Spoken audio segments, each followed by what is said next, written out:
श्रीकृष्ण शरणं मम गोपिका जीवन स्मरणं गोविंदा गोविंदा सद्गुरुनाथ महाराज की जय।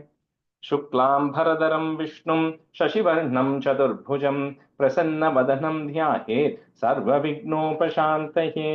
नमो नमः सद्गुरुभ्यः सद्गुरुभ्यो नमो नमः। नमो नमः सद्गुरुभ्यः सद्गुरुभ्यो नमो नमः। सच्चिदानन्दरूपाय विश्वोत्पत्त्यादिहेतवे तापत्रय विनाशाय श्रीकृष्णाय वयं नुमः। यं प्रव्रजन्तमनुपेतमपेतकृत्यं द्वैपायनो विरह कातर आजुहाव पुत्रेति तन्मयतया तरवोऽभिनेदुः तं सर्वभूतहृदयं मुनिमानतोऽस्मि। यस्वानुभावमखिल श्रुतिसारमेकम् अध्यात्मदीपम् अतिथितीर्षतां तमोऽन्धं संसारिणां करुणयाः पुराणगुह्यं तं व्याससूनुमुपयामि गुरुं मुनीनां।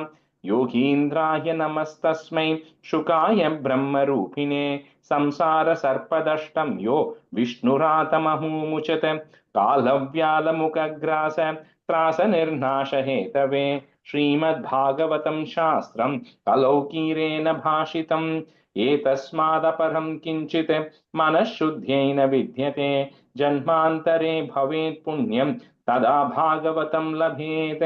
ज्ञानवैराग्यसम्पूर्णान् हरिभक्तिपरायणान् पूर्वाचार्यातहं वन्दे सम्प्रदायप्रवर्तकान्। भगवन्नाम साम्राज्य लक्ष्मी सर्वस्व विग्रहं श्रीमद्बोधेन्द्र योगीन्द्र देशिकेन्द्रम् उपास्महे। कलिकालोचितं धर्मं नाम संकीर्तनात्मकं निर्णेतुमवतीर्णं तं प्रेमिकं सद्गुरुं भजे। हरे रामेति कृष्णेति नाम संकीर्तनं सदा लोकक्षेमाय कुर्वन्तं प्रेमिकं सद्गुरुं भजे।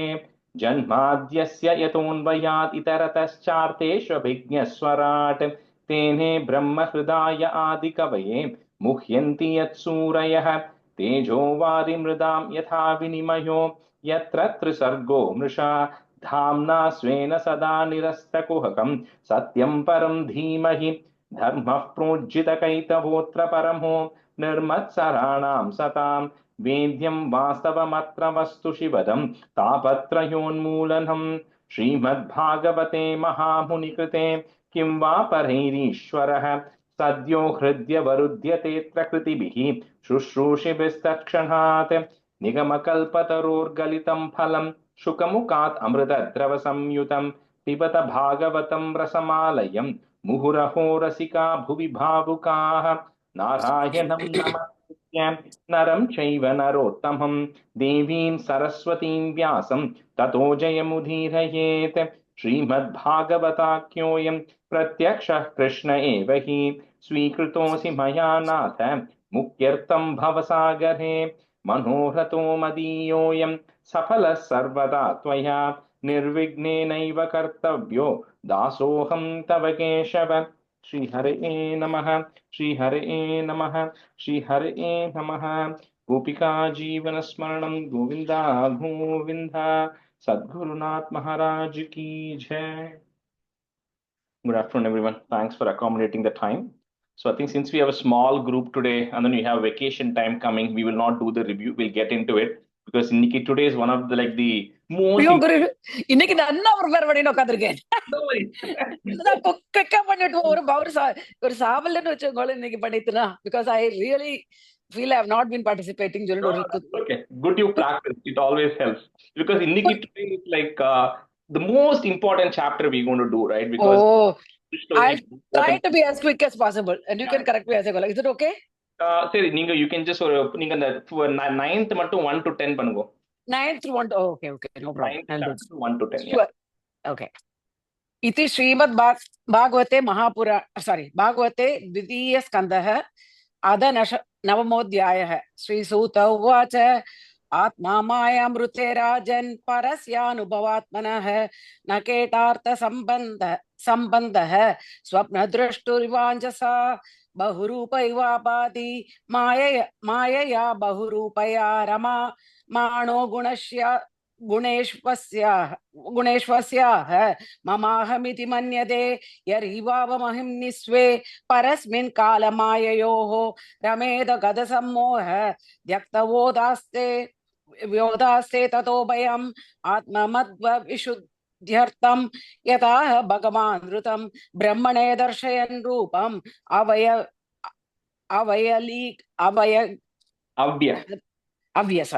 अव्यलीकवृदातृतः स आदिदेवो जगदां परो गुरुः स्वदिष्ण मास्तया शुश्रूक्षैक्षद तां नात्यगच्छदृशमत्र सम्मदां प्रभञ्ज निर्माण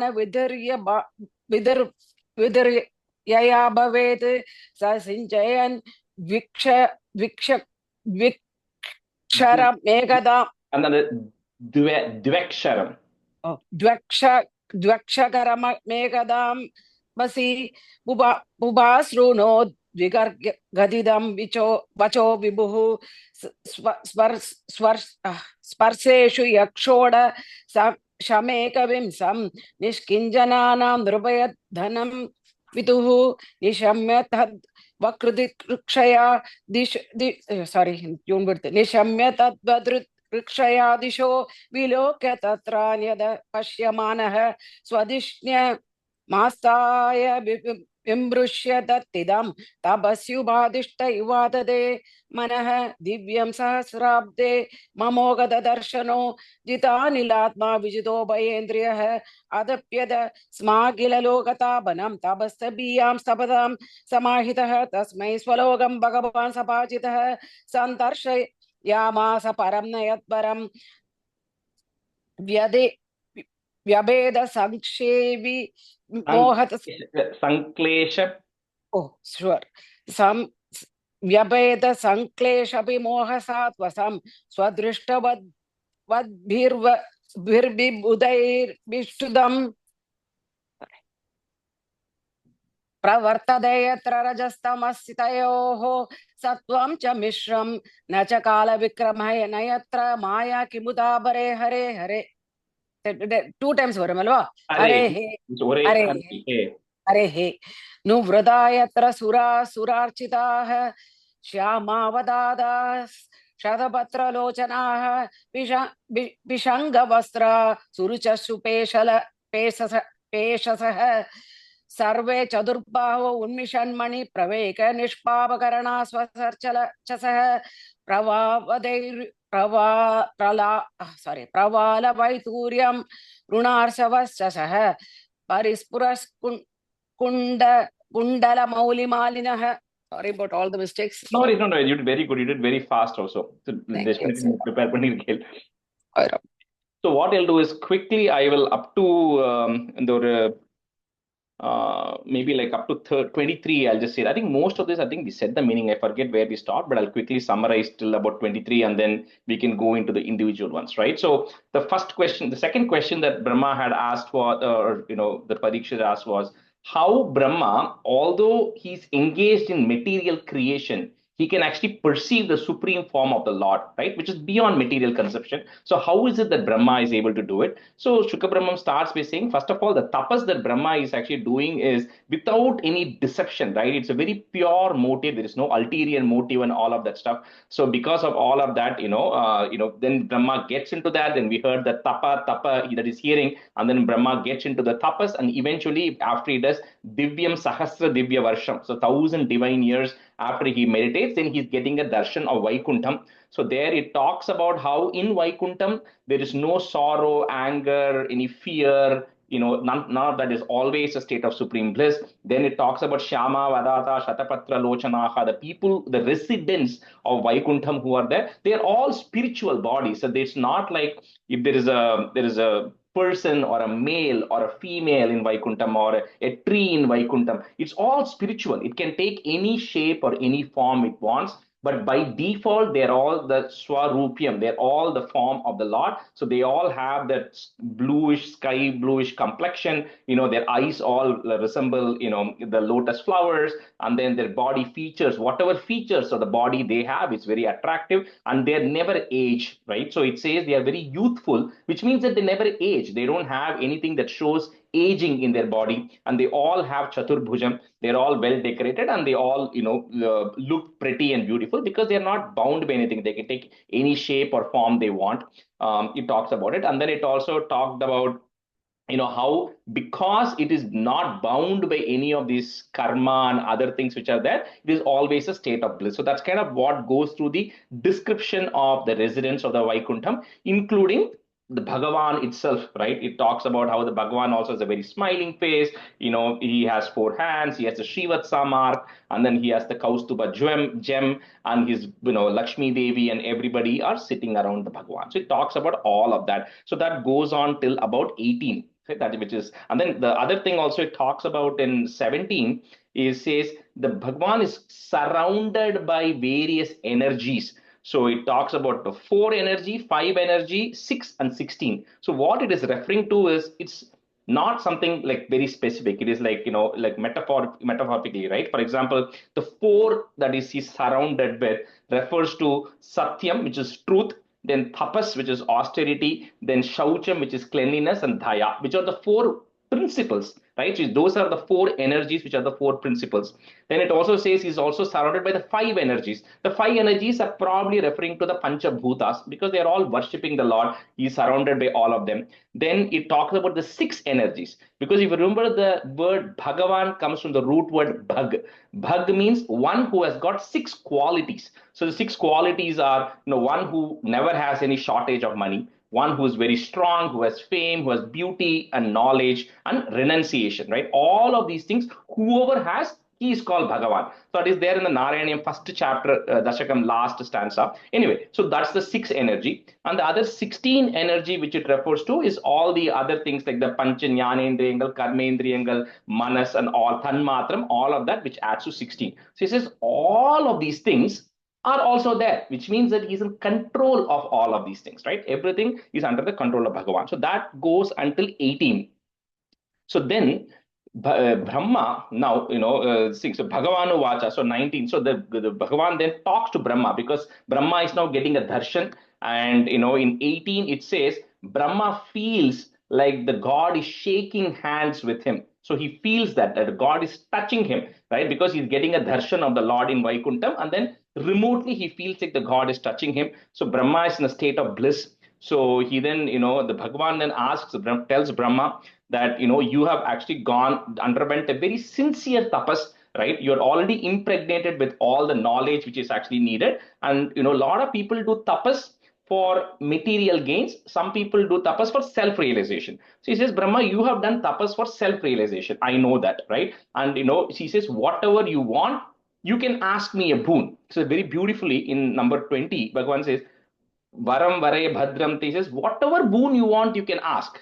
But he also clarifies, saying the topmost boon one can ask for is to see me, is to realize me. That is the highest of the boon one person can ask. But however, you can ask me whatever boon you want or whatever questions you have, right? He says. And then he says, the other thing also is to be able to see me, which you are able to access me right now. Because of the tapas, mentally, Brahma is able to see Bhagavan, right? So with that few conversations that happens between Bhagavan and Brahma gets over. And he also says here in the Bhagavanu Vacha, in that section, he says that word tapa, which you heard before, which you were looking around because it was ashariri, because you did not hear who it was me who actually ordered you to undergo the penance. He says the only way somebody can truly realize me, truly get a vision of me, is not by internal mental speculation, but only by undergoing sincere tapas. So, which is what you did, and that is why you are able to get a vision of me. So that goes until 23. So we'll stop the meaning there, because the rest of the one gets a little bit more detailed. Okay, so since we have a small group today, whoever wants can volunteer. I know Anand Sindhuji, you have to leave, so you can do first, and Priya. Okay, first up, you both can be. So we'll start with 12. Bhrajishnubhir yah parito virajate, comma, lasat Vimanavalibhir, up to that point. Lasat Vimanavalibhir Mahatmanam Vidyotamanah Pramadottamadyubihi, comma, Sa Vidyud. So that the that is there, it is easy to break that the into it and a. So Sa Vidyud Abhravalibhir यथा नभः भ्राजिष्णुभिर्यः परितो विराजते लसद्विमानावलिभिर्महात्मनां विद्योतमानः प्रमदोत्तमाद्युभिः स विद्युदभ्रावलिभिर्यथा नभः भ्राजिष्णुभिर्यः परितो विराजते लसद्विमानावलिभिर्महात्मनां विद्योतमानप्रमदोत्तमाद्युभिः सविद्युदभ्रावलिभिर्यथा नभः भ्राजिष्णुभिर्यः परितो विराजते लसद्विमानावलिभिर्महात्मनां विद्योतमानप्रमदोत्तमाद्युभिः सविद्युदभ्रावलिभिर्यथा नभः जिष्णुभिर्यः परितो विराजते लसद्विमानावलिभिर्महात्मनां विद्योतमानः प्रमदोतमाद्युभिः सविद्युत् अभ्रावलिभिर्यत्का नभः राजिष्णुभिर्यः परितो विराजते लसद्विमानावलिभिर्महात्मनां विद्योतमानः प्रमदोतमाद्युभिः विद्युत् अभ्रावलिभिर्यथा नभः श्रीर् यत्र रूपिन्युरुगाय पादयोः श्रीहि referring to Mahalakshmi, saying Mahalakshmi is also there by your side. रूपिन्युरुगाय पादयोः comma करोति मानं बहुधा विभूतिभिः प्रेङ्खं श्रिता या कुसुमाकरानुगैः one word कुसुमाकरानुगैः put a visarga comma next word the vigiyamana the ir that is there that will go away vigiyamana priya karma gayati श्रीर्यत्र रूपिन्युरुगाय पादयोः करोति मानं बहुधा विभूतिभिः प्रेङ्खं श्रिताया कुसुमाकरानुगैः विगीयमाना प्रियकर्म गायति श्रीर्यत्र रूपिण्युरुगाय पादयोः करोति मानं बहुधा विभूतिभिः प्रेङ्खं सृदाय कुसुमाकरानुगैः विगीयमाना प्रियकर्म गायति श्रीर्यत्र रूपिण्युरुगाय पादयोः करोति मानं बहुधा विभूतिभिः प्रेङ्खं सृदाय कुसुमाकरानुगैः विगीयमाना प्रियकर्म गायति यत्र रूपिन्युरुगाय पादयोः करोति मानं बहुधा विभूतिभिः प्रेङ्खं श्रुताया कुसुमाकरानुगैः विगीयमाना प्रियकर्म गायति श्रीर्यत्र रूपिन्युरुगाय पादयोः करोति मानं बहुधा विभूतिभिः प्रेङ्खं श्रुताया कुसुमाकरानुगैः विगीयमाना प्रियकर्म गायति ददर्श तत्राखिल सात्वतां पतिं comma श्रियः पतिं यज्ञपतिं jagatpatim which is all the same person shriyah pati means one who is the husband of Sri yajnapati is the one who is the lord of all the sacrifices jagatpati one who is the lord of all the universe which is Bhagavan same person sunanda nanda prabalarhanadibihi one word comma swaparshada mukhyaiv parisevitam vibhum. He is also surrounded by some of the other associates like Sunanda, Nanda, Prabala, Arhana. All these associates are also there along with Lakshmi Devi. Dadarsha tatra kila satvatam patim shriyah patim yajnapatim jagatpatim Sunanda Nanda Prabalarhanadibihi swaparshada mukhyaiv parisevitam vibhum. ददर्श तत्राखिल सत्त्वदां पदिं श्रियःपदिं यज्ञपदिं जगत्पदिं सुनन्दनन्दप्रबलार्हणादिभिः स्वपार्षदमुख्यैः परिसेवितं विभुम् ददर्श तत्राखिल सत्त्वदां पदिं श्रियःपदिं यज्ञपदिं जगत्पदिं सुनन्दनन्दप्रबलार्हणादिभिः स्वपार्षदमुख्यैः परिसेवितं विभुम्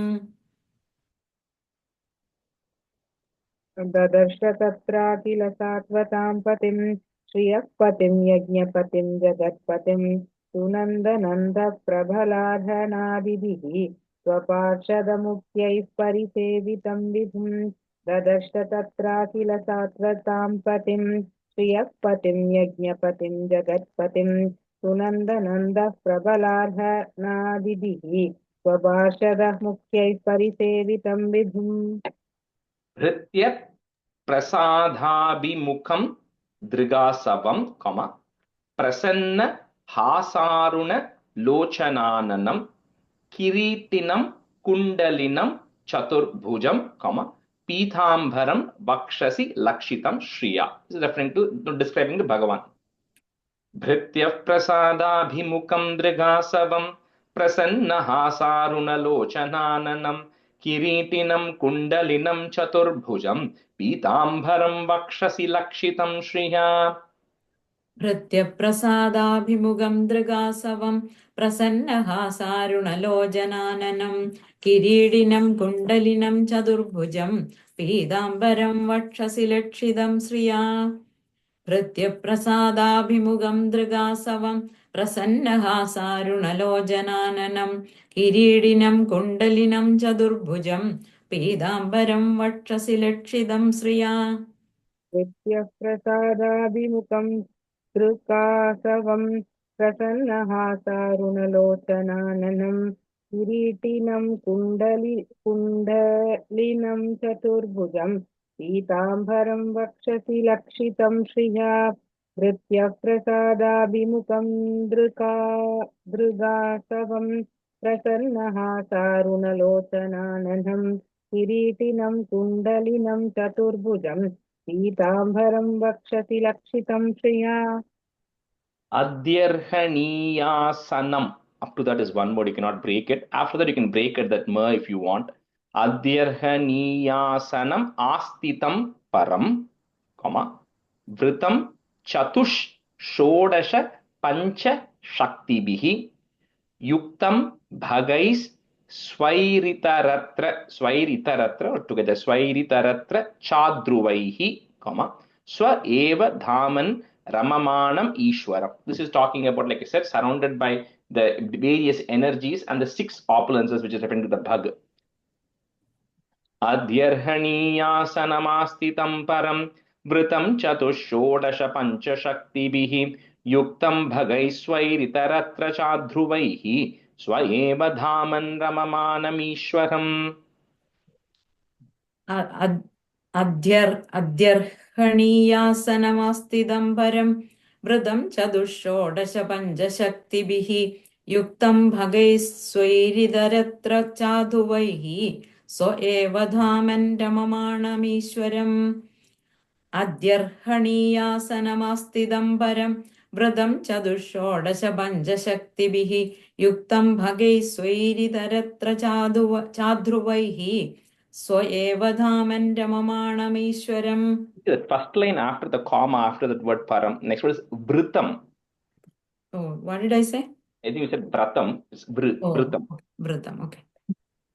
अत्यर्हणीयासनम् आस्थितं परं वृतं चतुष्षोडशपञ्चशक्तिभिः युक्तं भगैः वैरितरत्र चाध्रुवैः स्व एव दामन् रममाणमीश्वरम् अध्यर्हणीयासनम् आस्थितं परं वृतं चतुष्षोडशपञ्चशक्तिभिः युक्तं भगैः वैरितरत्र चाध्रुवैः स्व एव दामन् रममाणमीश्वरम् तद दर्शनाह्लाद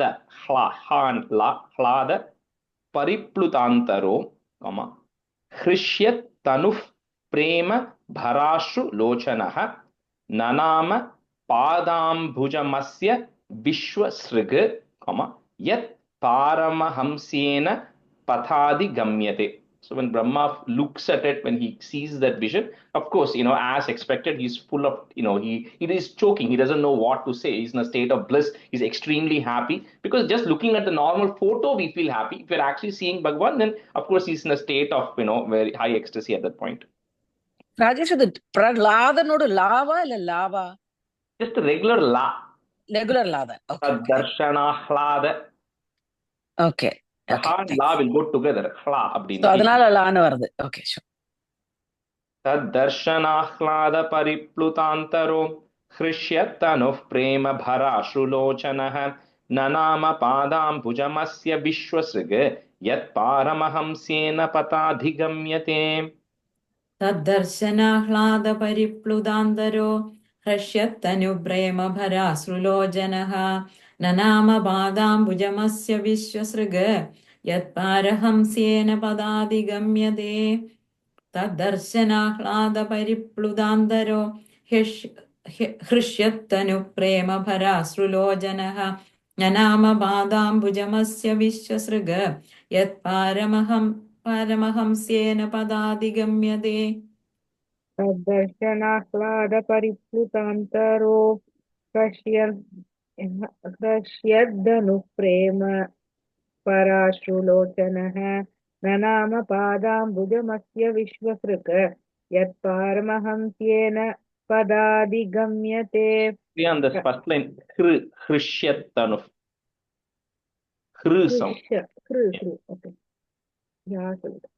okay okay तद्दर्शनाह्लादपरिप्लुतान्तरो हृष्यद्दनुप्रेम पराश्रुलोचनः ननाम पादाम्बुजमस्य विश्वसृत् यत्पारमहंस्येन पदाधिगम्यते तं प्रीयमाणं समुपस्थितं तथा प्रजा विसर्गे निज शासनार्हणं भभाष ईषत् स्मित शोचिषा गिरा प्रियः प्रियं प्रीतमनाः करे स्पृशन् करम hand स्पृशन् touch तं प्रीयमाणं समुपस्थितं तथा प्रजा विसर्गे निज शासनार्हणं भभाष ईषत् स्मितशोचिषा गिरा प्रियः प्रियं प्रीतमनाः करे स्पृशन् तं प्रीयमाणं समुपस्थितं तदा प्रजा विसर्गे निजशासनार्हणं बभाष ईशस्मितशोजिषा गिरा प्रियप्रियं प्रीतमनाः करे स्पृशन् तं प्रीयमाणं समुपस्थितं तदा प्रजा विसर्गे निजशासनार्हणं बभाष ईशस्मितशोजिषा गिरा प्रियप्रियं प्रीतमनाः करे स्पृशन् सम्प्रीयमाणं समुपस्थितं तदा प्रजा विसर्गे निजशासनार्हणं बभाष ईषत्स्मितशोचिषा गिरा प्रियः प्रियं प्रीतमनाः करे स्पृशन् तं प्रीयमाणं समुपस्थितं तदा प्रजा विसर्गे निजशासनार्हणं बभाष ईषत्स्मितशोचिषा गिरा प्रियः प्रियं प्रीतमनाः करे स्पृशन् भगवानुवाच त्वयाहं तोषितः सम्यग् वेद गर्भ सिसृक्षया चिरं भृतेन तपसा दुस्तोषः कूट योगिनाम् so you become you're ready you're eligible for it because of the tapas you have done Shri Bhagavan Uvacha Tvayaham Toshitas Samyag Veda Garbhasi Srikshaya Chiram Bhritena Tapasa Dustoshah Kuta Yoginam श्रीभगवानुवाच त्वयाहं तोषितः सम्यग् वेदगर्भसि सृक्षया चिरं हृदेन तपसा दुस्तोषकूटयोगिनाम् त्वयाहं तोषितः सम्यग् वेदगर्भसि सृक्षया चिरं हृदेन तपसा दुस्तोषकूटयोगिनाम् श्रीभगवानुवाच त्वयाहं दोषितः सम्यक् वेदगर्भस्य सृक्षया चिरं भृतेन तपसा तुष्टोषः कूटयोगिनां त्वयाहं दोषितः श्रीभगवानुवाच त्वयाहं दोषितः सम्यक् वेदगर्भस्य सृक्षया चिरं भृतेन तपसा எப்படி சொல்லணும் Rajesh Dustoshah दुस्तोषः कूटयोगिनाम् Varam Varaya Bhadram Te Varesham Mabhivanchitam Brahmanchreyah in sound Brahmanchreyah Parishramah Pumso Mad Darshana Padihi वरं वरय भद्रं ते वरेशं माभिवाञ्छितं ब्रह्मन् श्रेयः परिश्रामः पुंसो मद्दर्शनावधिः वरं वरय भद्रं ते वरेशं माभिवाञ्छितं ब्रह्मन् श्रेयपरिश्रामः पुंसो मद्दर्शनावधिः वरं वरय भद्रं ते वरेशं माभिवाञ्छितं ब्रह्मन् श्रेयपरिश्रामः पुंसो मद्दर्शनावधिः वरं वरय भद्रं ते वरेशं माभिवाञ्छितं ब्रह्मन् श्रेयः परिश्रामः पुंसो मद्दर्शनावधिः वरं वरय भद्रं ते वरेशं माभिवाञ्छितं ब्रह्मन् श्रेयः परिश्रामः पुंसो मद्दर्शनावधिः with Shreyas, the most highest of boon one can ask for is Mad Dharshanavadihi, to be able to realize me, to see me. See doesn't necessarily mean physically to be able to see. It is truly to realize Bhagavan. He says that is the greatest boon one can ever ask for. Manishitanu bhavoyam, mama lokavalokanam yadupashritya rahasi, chakarta paramam tapaha. मनीषितानुभावोऽयं मम लोकावलोकनं यदुपश्रुत्य रहसि चकर्त परमं तपः मनीषिदानुभावोऽयं मम लोकावलोकनं यदुपश्रुत्य रहसि चकर्थ परमं तपः मनीषिदानुभावोऽयं मम लोकावलोकनं यदुपश्रुत्य रहसि चकर्थ परमं तपः मनीषितानुभावोऽयं मम लोकावलोकनं यदुपश्रुत्य रहसि सकर्तः परमं तपः मनीषितानुभावोऽयं मम लोकावलोकनं यदुपश्रुत्य रहसि सकर्तः परमं तपः प्रत्यादिष्टं मया तत्र त्वयि कर्म विमोहिते तपो मे हृदयं साक्षात् put a it there instead of the comma sakshat. Next word will start with the atmaham tapaso nagha.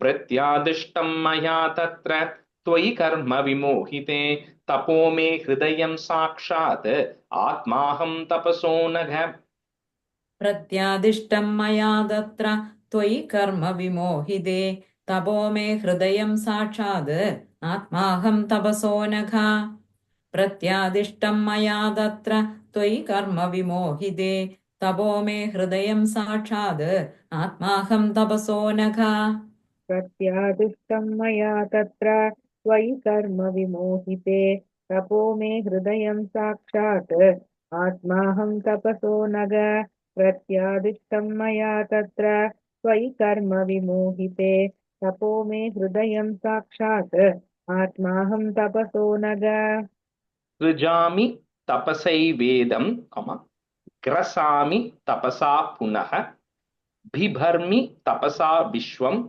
वीर्यं मे दुश्चरं तपः. So he's saying the penance or thinking about me non-stop, doing that penance, tapas, he's saying is the greatest, one way you can actually reach out to me, because it's only with that I do all the creation, and some that's going to come a little bit later as well. सृजामि तपसैवेदं ग्रसामि तपसा पुनः बिभर्मि तपसा विश्वं वीर्यं मे दुश्चरं तपः सृजामि तपसैवेदं ग्रसामि तपसा पुनः बिभर्मि तपसा विश्वं वीर्यं मे दुश्चरं तपः सृजामि तपसैवेदं ग्रसामि तपसा पुनः बिभर्मि तपसा विश्वं वीर्यं मे दुश्चरं तपः सृजामि तपसैवेदं ग्रसामि तपसा पुनः बिभर्मि तपसा विश्वं वीर्यं मे दुश्चरं तपः सृजामि तपसैवेदं ग्रसामि तपसा पुनः बिभर्मि तपसा विश्वं वीर्यं मे दुश्चरं तपः ब्रह्मोवाच भगवन् सर्वभूतानां, put a im there in that ma comma, next word will start with the a, adyaksho vastito, one word, adyaksho vastito guham veda hya pratiruddhena, that hya sound, hya pratiruddhena comma prajnanena chikirshitam. So here Brahma first starts. So Brahma is going to ask 4 questions. So in return to that 4 questions, Bhagavan is going to give 4 answers, right? So first he starts off by saying, you are Sarva Bhut, you're already there inside everybody. He says, it is going to be a little bit, it's funny for me to ask you a question because you already know, what I want to know, right? So it is kind of useless to me to ask questions because that's why we all go and ask, right? So if you are going to ask somebody who knows everything, who's going to give you, what is even the purpose of asking? But we all do, which is what Brahma is also saying. He says, you already know, but I still have some questions I want to ask, right? And then he'll go ask the 4 questions. So ब्रह्मोवाच भगवन् सर्वभूतानाम् अध्यक्षो वस्तितो गुहां वेद प्रतिरुद्धेन प्रज्ञानेन चिकीर्षितम्. ब्रह्मोवाच भगवन् सर्वभूतानाम् अध्यक्षो वस्तितो गुहां वेदह्य प्रतिरुद्धेन प्रज्ञानेन चिकीर्षितम्. One time is okay. Do one time. भगवन् सर्वभूतानाम् अध्यक्षो वस्तितो गुहां वेदस्य प्रतिरुद्धेन प्रज्ञानेन चिकीर्षितम्. तथापि नाथमानस्य नाथ नाथय नातिथं परावरे यथा रूपे जानीयाम ते त्वरूपिणः. So the first question he is asking is, he says, you have this form which is so spiritual, which is beyond anything which is comprehensible. So it's like the transcendental form you have. However, you still assume the mundane, the basics of forms, right? You come as a fish, you come as a hog, whatever, right? You come as all these different forms. So he says, what is the difference between those forms, right? How which is true, or what are the difference between those forms? That is the first question. तथापि नाथमानस्य नाथ नाथयनातितं परावरे यथा रूपे जानीयां ते त्वरूपिणः. तदा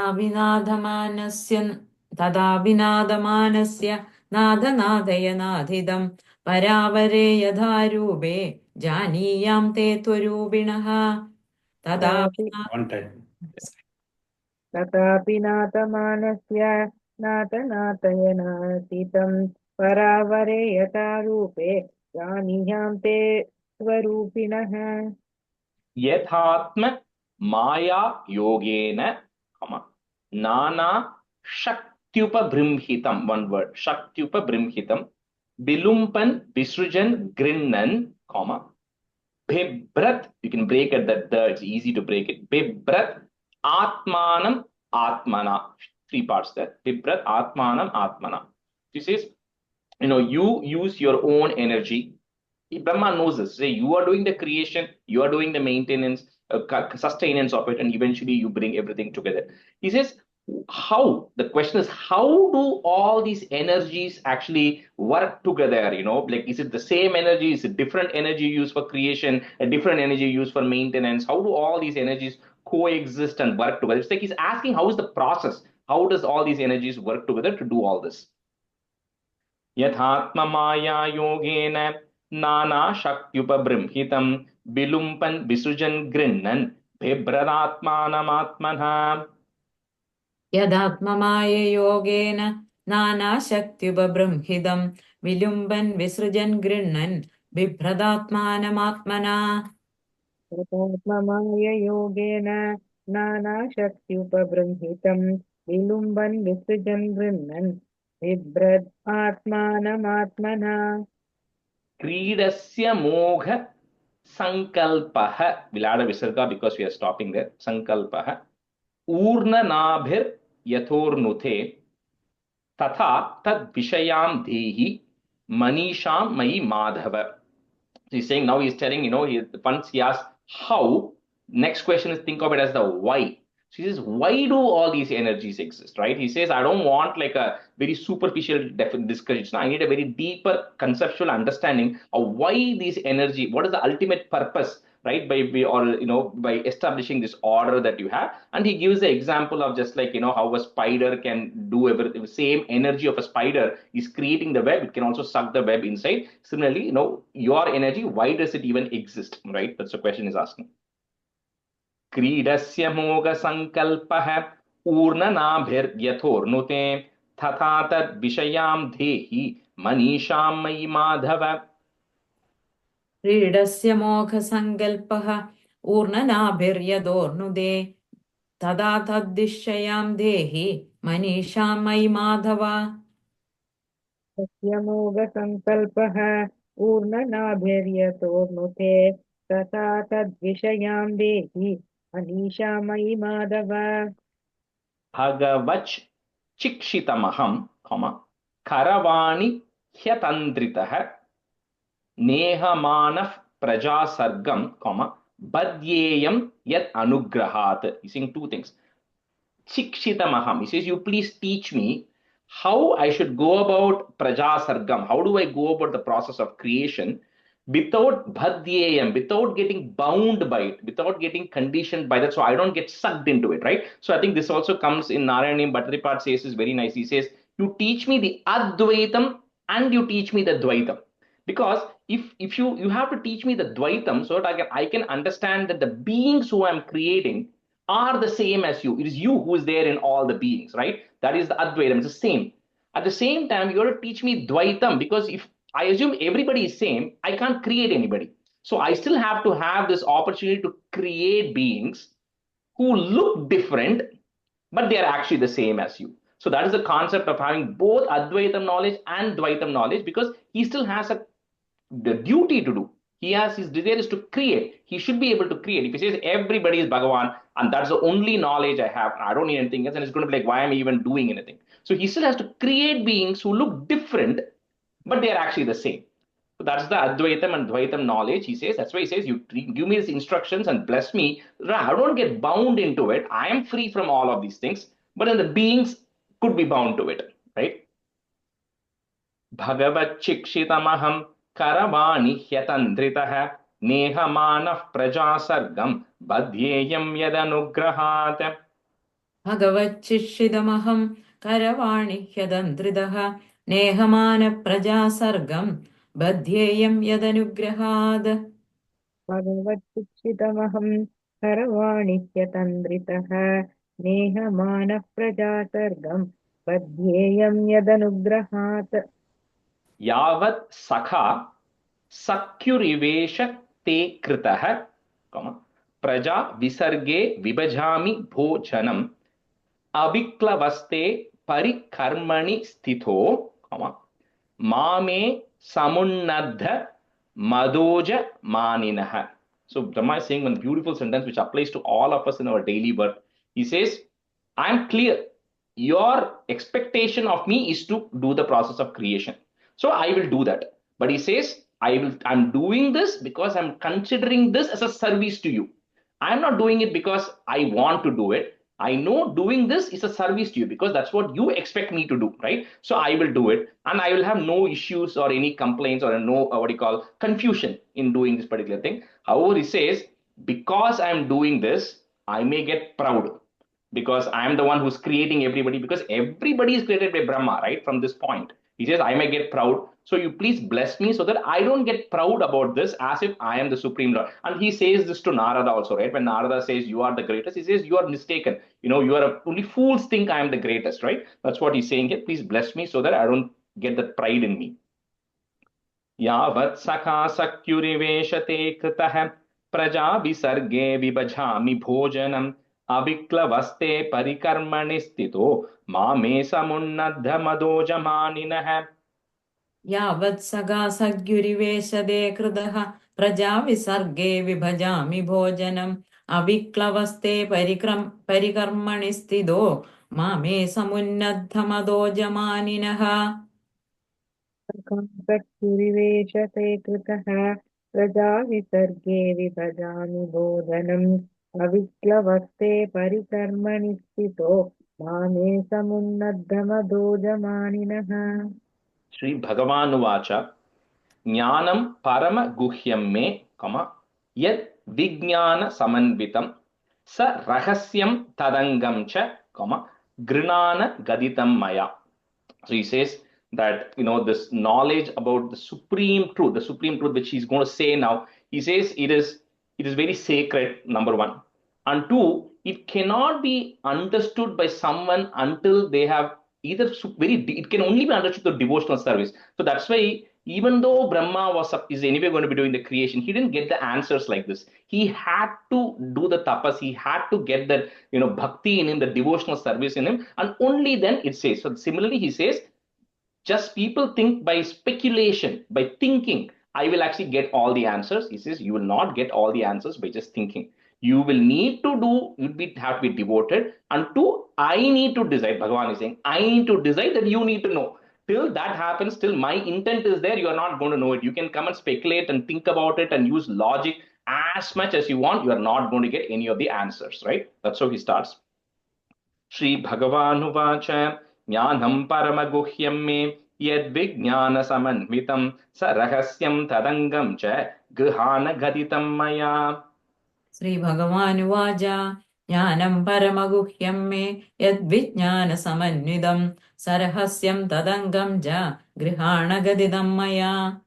श्रीभगवानुवाच ज्ञानं परमगुह्यं मे यद्विज्ञानसमन्वितं सरहस्यं तदङ्गं च गृहाणगतितं मया Yavanaham Yatha Bhavo, Yad Rupa Guna Karmakah Tathaiva Tattva Vijnanam. Put in there. Next word will start with Astu Te Mad Anugrahat. It says, with my blessings, you are going to know everything you need to know, right? About my various forms, about my existence, about all my attributes, everything you know.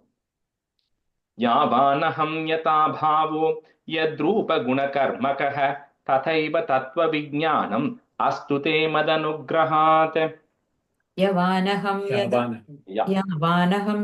bhavo yadrupa gunakarmagaha tadaiva tattva vijnanam astu de madanugrahad. अहं यथा भावो यद्रूपगुणकर्मकः तथैव तत्त्वविज्ञानम् अस्तु ते मदनुग्रहात् So the next four stanzas are the actual Bhagavatam, which is being said by Bhagavan to Brahma. It's only four stanzas, right? So you have to realize that a lot of creation and everything that is happened is being done by Brahma. So he already knows what's going to be happening. No, we are not Brahma, right? So we have to learn what all happened, right? But for Brahma, he's only saying four simple things. And it's actually very, very simple statements, right? But simple statements are very complex because it's not just about me telling it or you being able to understand. You have to realize those things. Because if you truly realize it, then you will not have any questions, right? But till you get all your questions answered, you haven't realized those statements, right? So those, it's very four simple things that's going to come here. Rajesh, these are the Chatushloki Bhagavatam. The Chatushloki Bhagavatam. So 32, 33, 34, 35. Four stanzas, right? Chatushloki is four stanzas. Chatushloki Bhagavatam. So Rajesh, was this the original Bhagavatam that Yes. Brahma tells Narada?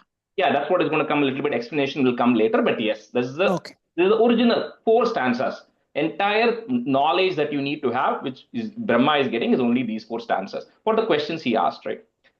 Aham evasam evagre, nanyat yad sadasat, sad asat, nanyat yad sadasat param, paschadaham yede tacha, yovashishyeta sosmyaham. So the first one, we'll spend a little time on this. That's why I wanted to rush through the stanzas. So the first one he says is, Bhagavan is saying, I am eternal. And what that means is he says, before creation was there, even the cause of the creation was there, which is the Mula Prakriti. Even before anything that causes creation was there, he says, I am there. Okay, so I was there even before any of this concept of creation also was there. Number two, he says, even now in the current state where Brahma is sitting, and he says it's a very unmanifested world that Brahma is sitting on for him to create. Even in this, he says, whatever you see is because of me, is because of the energy is from me, right? And it's all an extension of my energy, because now the material world is beginning to happen because Brahma is there. So whatever, everything that was there before, nothing was there, I was there. Whatever you're seeing right now in terms of the creation that has happened is also my extension of my energy. And eventually, when everything goes away, when the annihilation happens, there's absolutely nothing there. Even then, I continue to exist, right? He says, which means The only supreme truth, the one which remains unchanged, which doesn't change, which is always in existence, is that Brahman, which is me, who is always in existence. He says that you should never doubt, right? That is unchanged. So if it is, what is it? One thing that never changes is that Bhagavan's existence doesn't change. So that's what, it's in there's one thing which says is, it says existent. I think it exists. That is how in Sanskrit is the word tad or something, right? It says, which means it exists. That is the simple definition of it. When it existed, where it existed, irrelevant. It's always in existence. It never goes out of existence, right? That is the first understanding. So ahamevasame nanyat yat sadasat param paschadaham yedeta cha yo vashishyeta sosmyaham. Ahamevasame nanyad yas sadasatparam paschadaham yadedacha yo vishashyeda sosmyaham. Yo vashishyeta. Yo vashishyeda sosmyaham.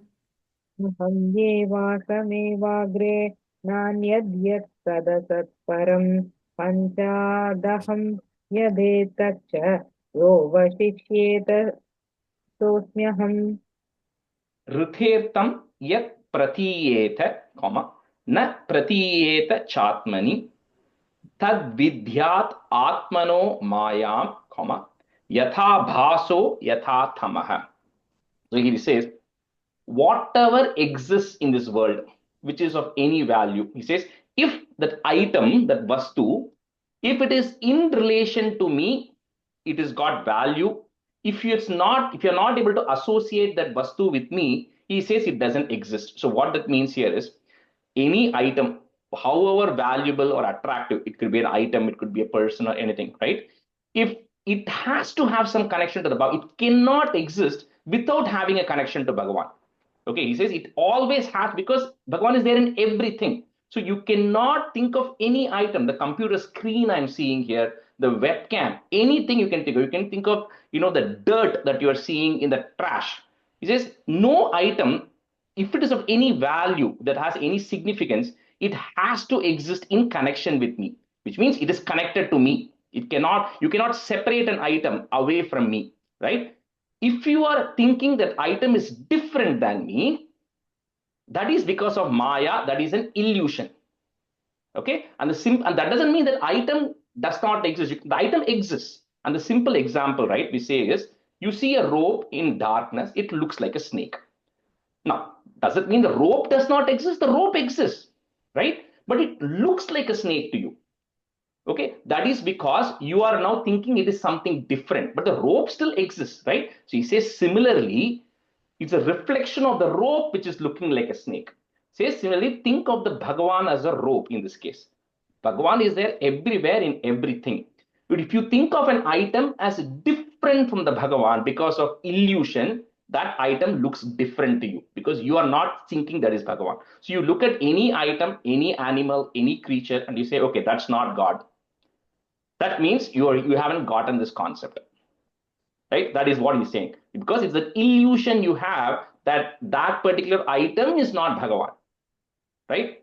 Everything is Bhagavan. So that's the second thing he's saying. There's absolutely nothing in this world that exists without connection to me. And if it is existing, if it appears like it is existing without connection to me, that is the Maya that is there. That is the illusion that is there, that is making you perceive it as something else and not me. And so you have to get away from that Maya. So that's why he says here, that vidyat. So it's that lack of knowledge that you have, which is making you think of something being different, right? So that's the second one.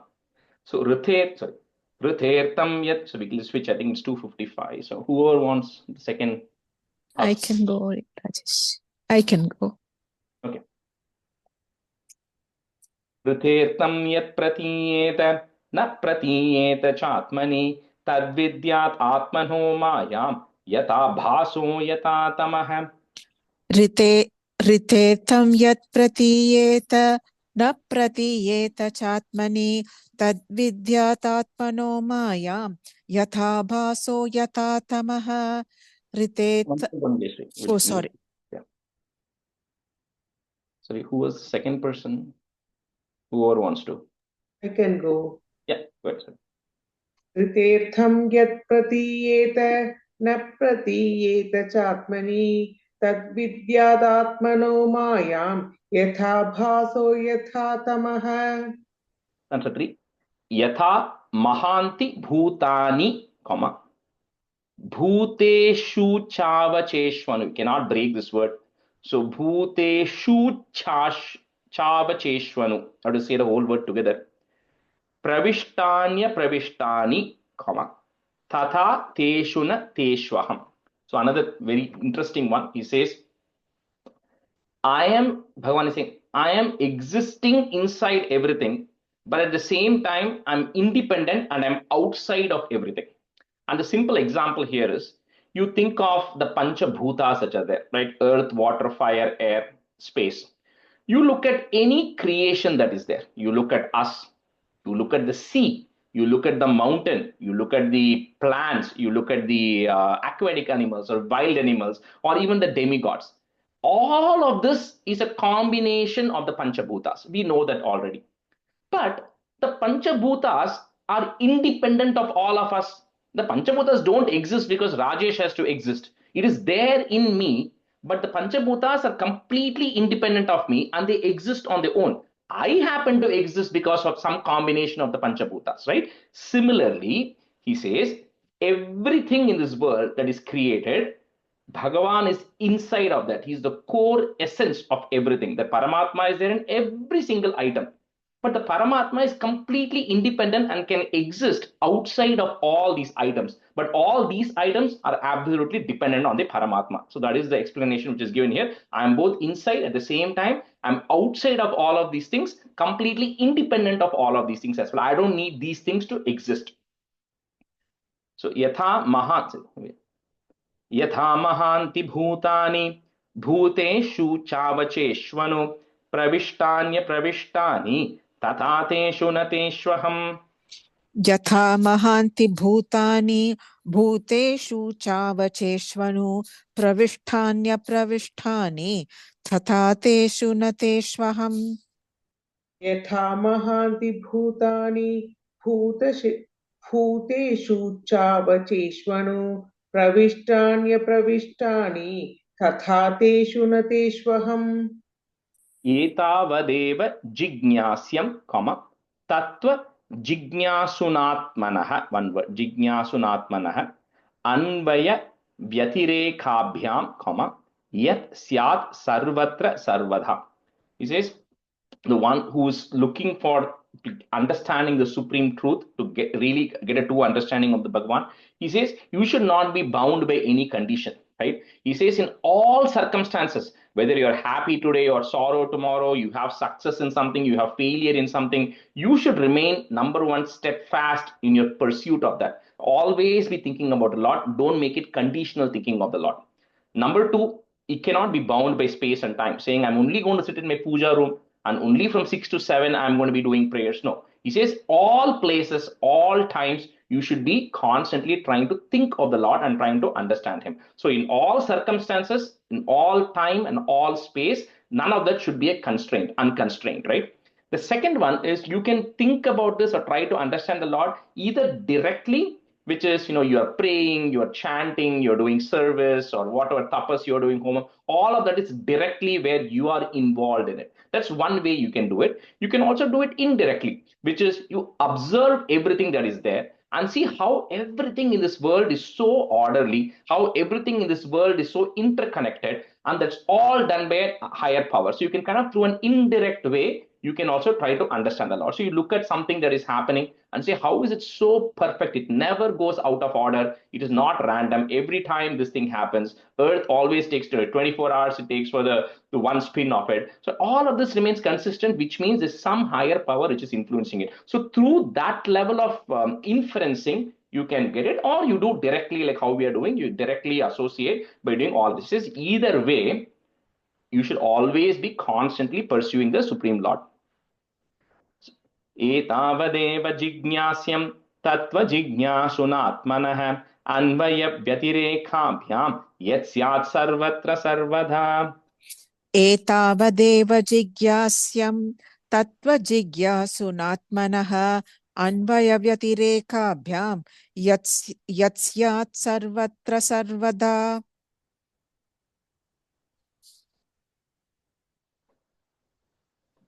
Savita, mute little girl.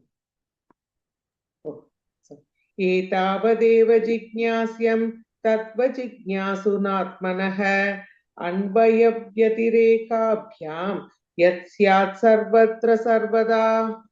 एतन्मतं समातिष्ठ परमेन समाधिना भवान् कल्प विकल्पेषु न विमुह्यति कर्हिचित्.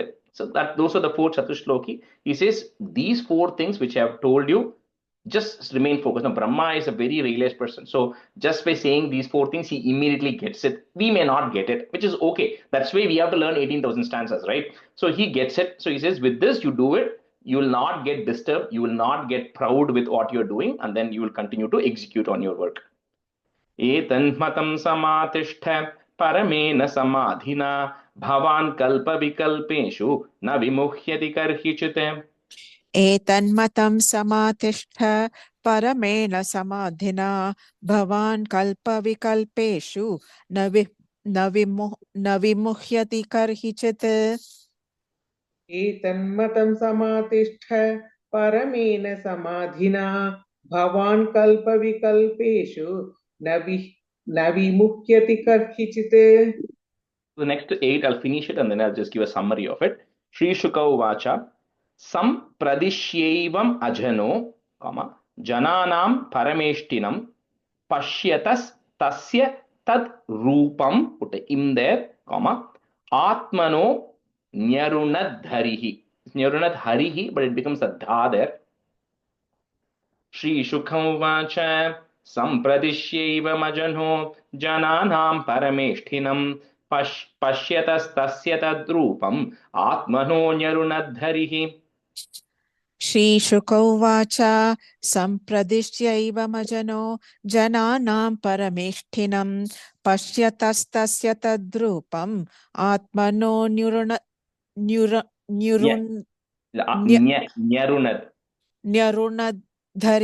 न्यरुणद्धरिः. Thank you. श्रीशुक उवाच सम्प्रदिश्यैवमजनो जनानां परमेष्ठिनं पश्यतस्तस्य तद्रूपम् आत्मनो न्यरुणद्धरिः.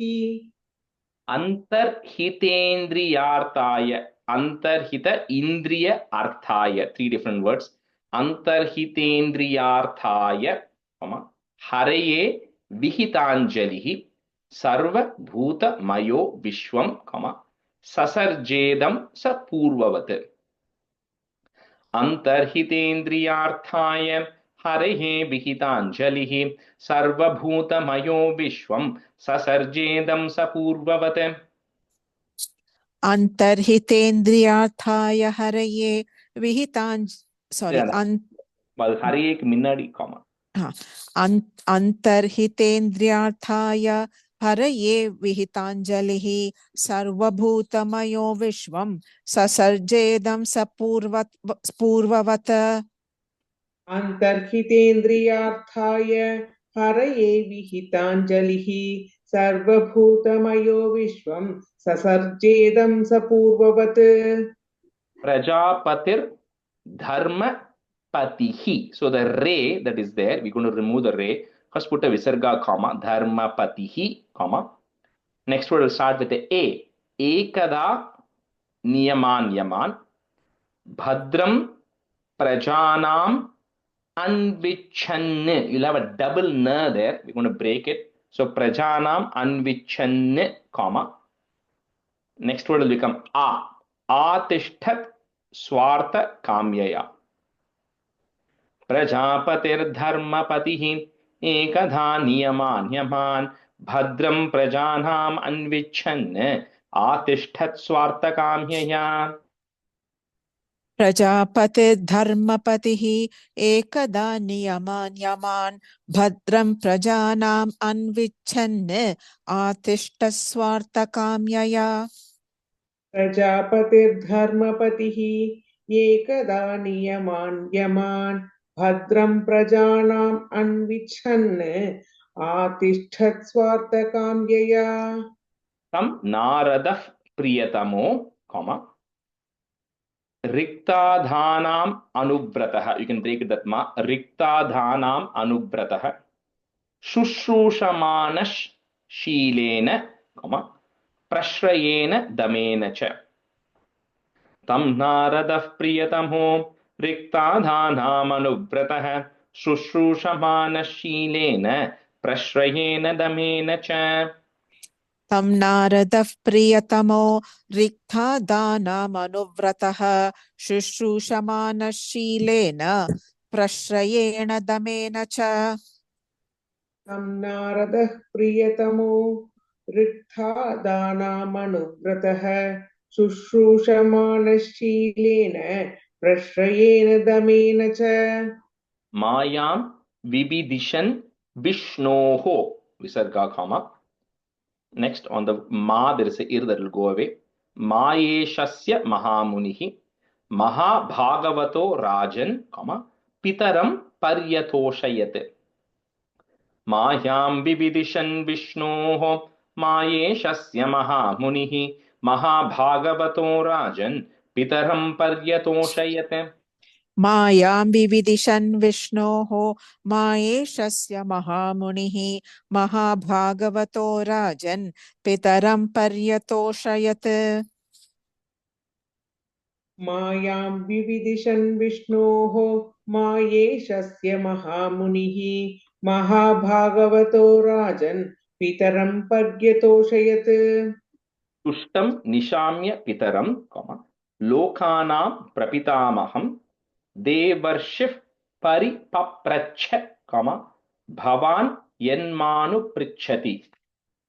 तुष्टं निशाम्य पितरं लोकानां प्रपितामहं देवर्षिः परिपप्रच्छ भवान् यन्मानुपृच्छति. तुष्टं निशाम्य पितरं लोकानां प्रपितामहं देवर्षिः परिपप्रच्छ भवान् यन्मानुपृच्छति. तुष्टं निशाम्य पितरं लोकानां प्रपितामहं देवर्षिः परिपप्रच्छ भवान् यन्मानुपृच्छति. तस्मा इदं भागवतं पुराणं दशलक्षणं प्रोक्तं भगवता प्राह प्रीतः पुत्राय भूतकृत्. तस्मा इदं भागवतं पुराणं दशलक्षणं प्रोक्तं भगवता प्राह प्रीतः पुत्राय भूतकृत्. तस्मा इदं भागवतं पुराणं दशलक्षणं प्रोक्तं भगवता प्राह प्रीतः पुत्राय भूतकृत्. तस्मा इदं भागवतं पुराणं दशलक्षणं प्रोक्तं भगवता प्राह प्रीतः पुत्राय भूतकृत्.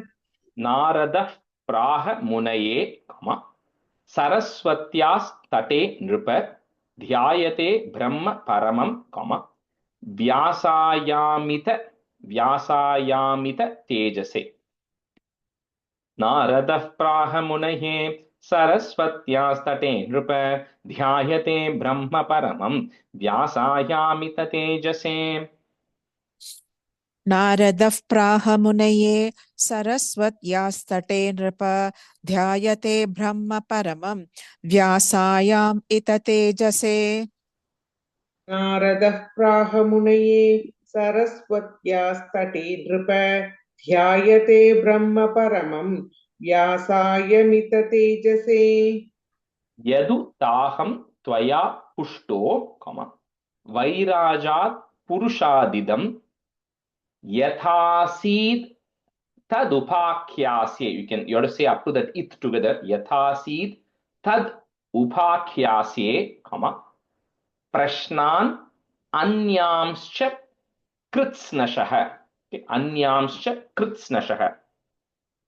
यदुताहं त्वया पुष्टो वैराजात् पुरुषादिदं यथासी तदुपाख्यास्ये प्रश्नान् अन्यांश्च कृत्स्नशः.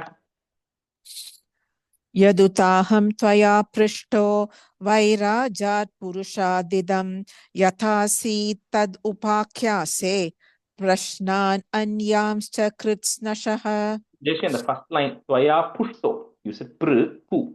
என்னோட இதுல பிருஷ்டோன்னு இருக்கு Rajesh. So Pushto?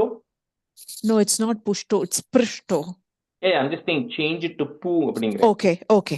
Yeah, Pushto. Pushto, okay.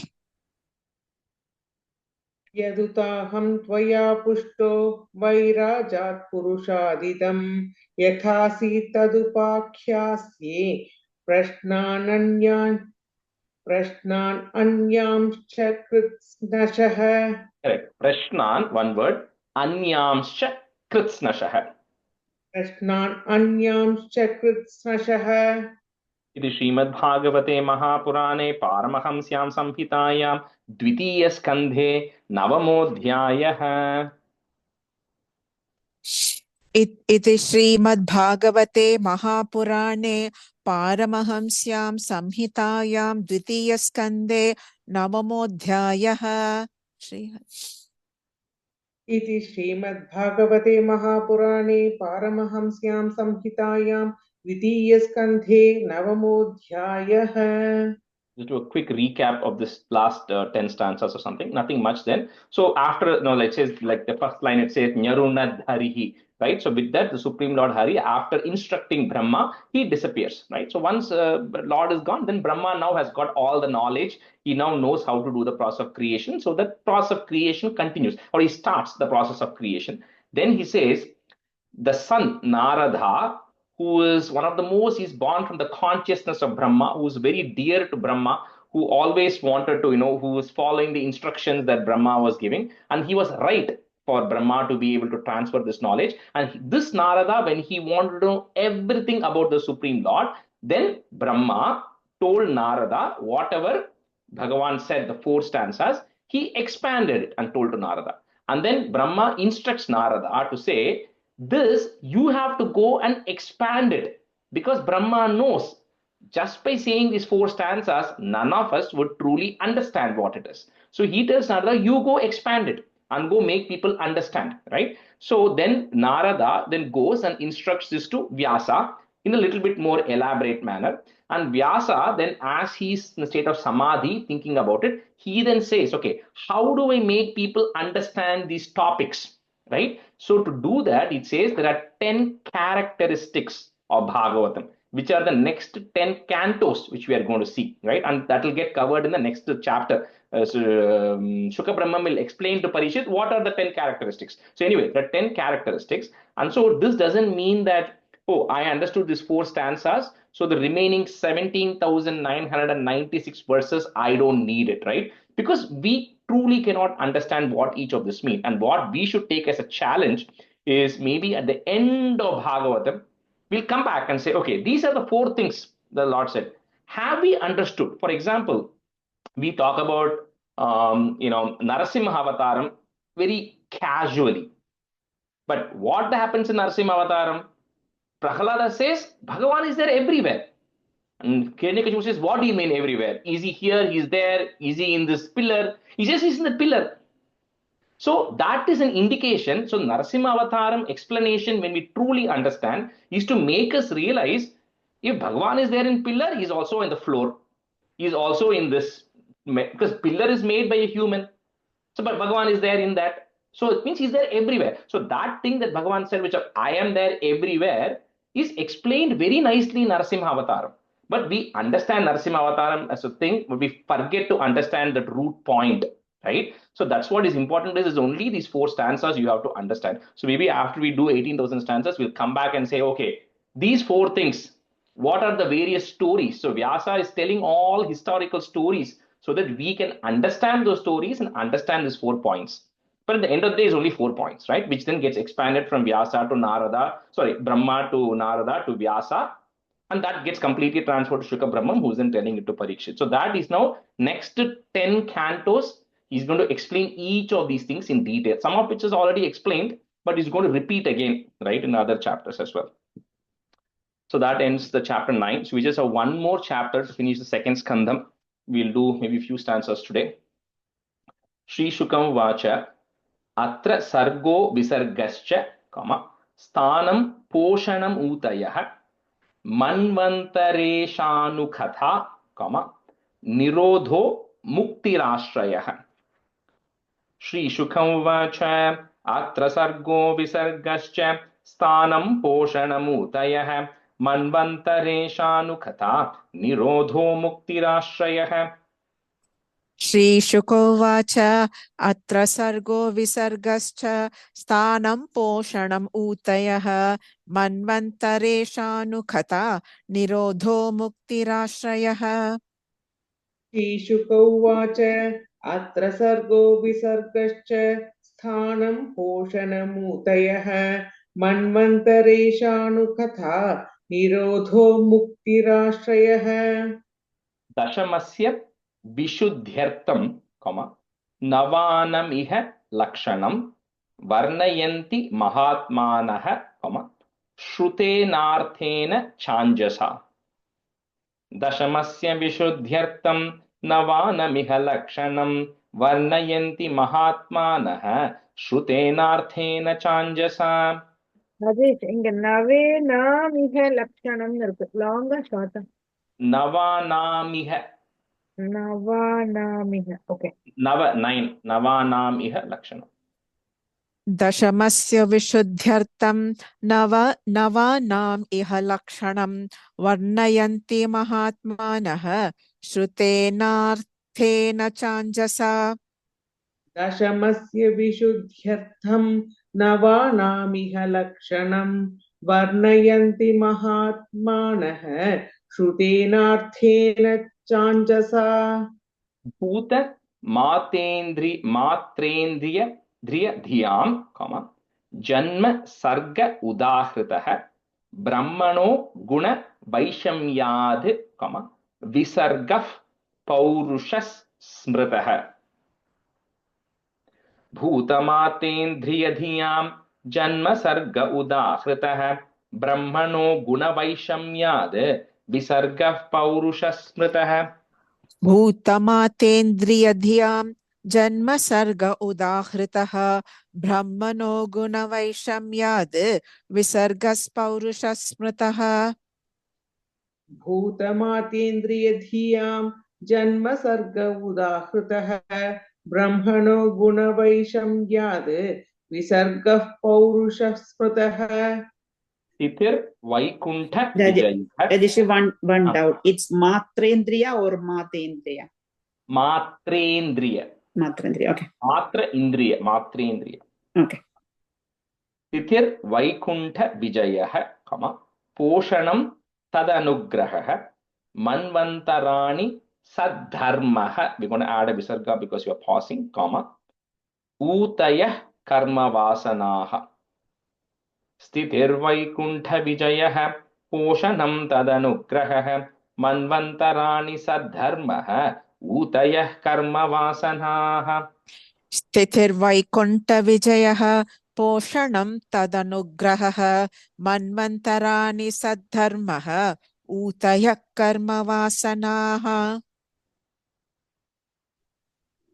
स्थितिर्वैकुण्ठविजयः पोषणं तदनुग्रहः मन्वन्तराणि सद्धर्मः ऊतयः कर्मवासनाः अवतारानुचरितं हरेश्चास्यानुवर्तिनां सताम् ईशकथाः प्रोक्ताः again we'll add a visarga because you're stopping प्रोक्ताः नानाख्यानोपबृंहिताः one word नानाख्यानोपबृंहिताः अवतारानुचरितं हरेश्चास्यानुवर्तिनां सतामीशकथाः प्रोक्ताः नानाख्यानोपबृंहिताः अवतारानुचरितं हरेश्चास्यानुवर्तिनां सतामीशकथाः प्रोक्ताः नानाख्यानोपबृंहिताः अवतारानुचरितं हरेश्चास्यानुवर्तिनां सतामीशकथाः प्रोक्ताः नानाख्यानोपबृंहिताः Just do a couple more and stop. Nirodhosyanusayanam. That's one word. Nirodho asyanusayanam, but that S symbol is there. So Nirodhosyanusayanam. That ma you put a im, comma. Next word starts with the a. Atmanas saha shaktibihi. Muktir hitvan yatha rupam. Muktir hitvan yatha rupam, comma. Swarupena vyavastitihi. Nirodhosyanusayanam atmanas saha shaktibihi muktirhitvan yatha rupam swarupena vyavastitihi. Nirodhosyanusayanam atmanas sah shaktibihi muktirhitvan yatha rupam swarupena vyavasthitihi. निरोधोऽस्यानुशयनम् आत्मनः सह शक्तिभिः मुक्तिर्हित्वान् यथा रूपं स्वरूपेण व्यवस्थितिः. Abhasascha nirodhascha, comma, yataschadhyavasiyate sa ashrayah param brahma, comma, paramatmeti shabdyate. Abhasascha nirodhascha yataschadhyavasiyate sa ashrayah param brahma paramatmeti shabdyate. Abhasascha nirodhascha yataschadhyavasiyate sa ashrayah param brahma paramatmeti shabdhyate. आभासश्च निरोधश्च यतश्चाध्यवसीयते स आश्रयः परं ब्रह्म परमात्मेति शब्यते. The last one. Yodhyatmikoyam, one word. Yo adhyatmikoyam, but comes together. Yodhyatmikoyam purushah, comma. Sosavevadi dhaivikaha. Cannot break that word. So it's one whole word. Sosavevadi dhaivikaha. Yes. Tatro bhaya vichedah, comma. Purusho hyadi bhautikaha. योऽध्यात्मिकोऽयं पुरुषः सोऽसावेवाधिदैविकः यस्तत्रो भयविच्छेदः पुरुषो ह्यादिभौतिकः. योऽध्यात्मिकोऽयं पुरुषः